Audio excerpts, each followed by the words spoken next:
What is caching?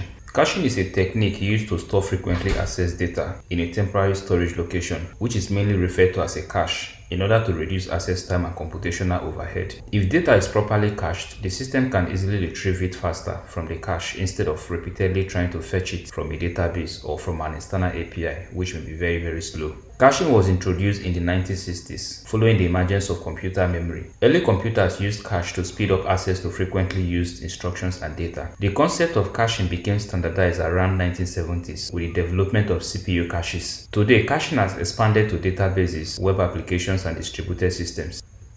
Why should startups use caching in their products? Now, considering the fact that most startups operate with limited resources such as computing powers, bandwidth, and minimal budget, and plus the fact that performance and scalability are critical for user experience and growth. Here are some of the reasons why I think that startups should consider using caching in their softwares. It will help reduce load times for users, thereby enhancing the overall product experience. It will also help to greatly reduce database and API costs, thereby enabling startups to save more on cloud resource usage. It will help to boost the product scalability by managing increased traffic and also ensuring that the server is not overloaded. It will also help to increase the product's reliability as it minimizes the risk involved in totally depending on external services. For instance, if an external API is down, data can still be retrieved from a cache storage.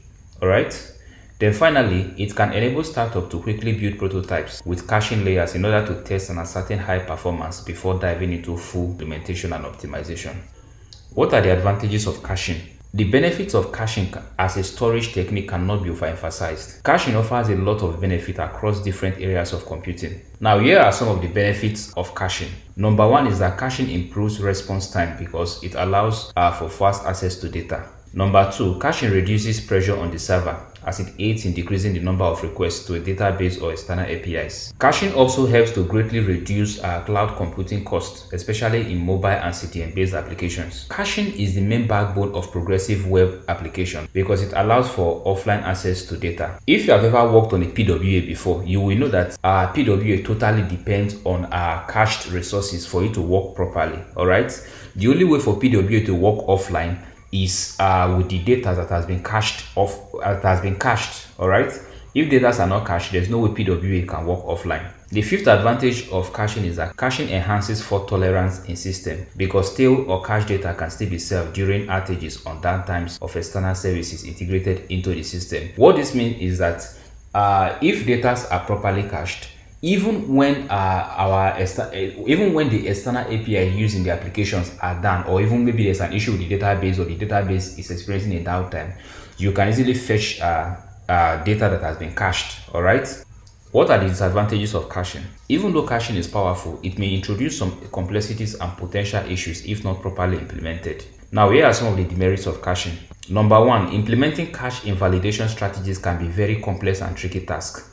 According to Phil Cartin, there are only two hard things in computer science.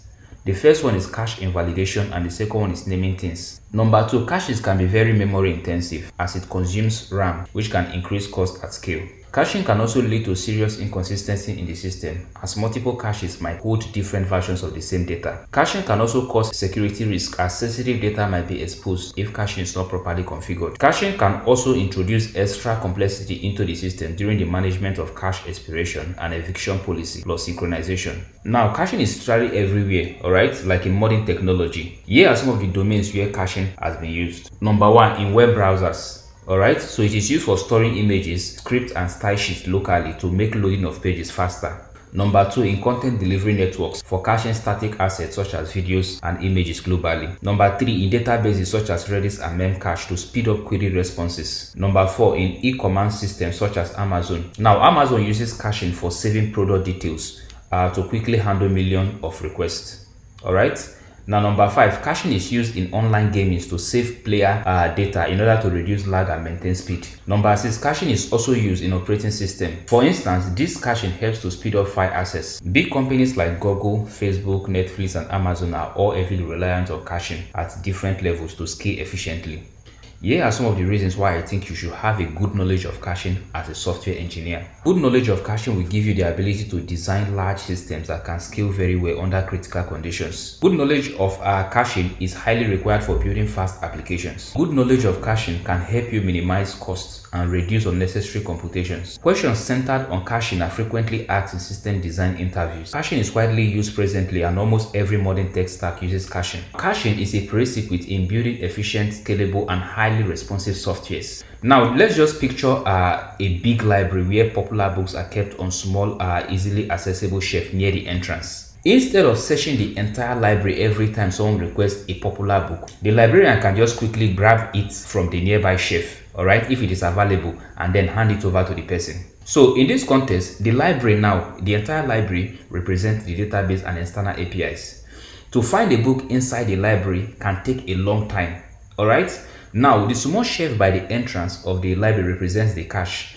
Finding a book from the small shelf at the entrance will definitely be very fast unless the book is not present here.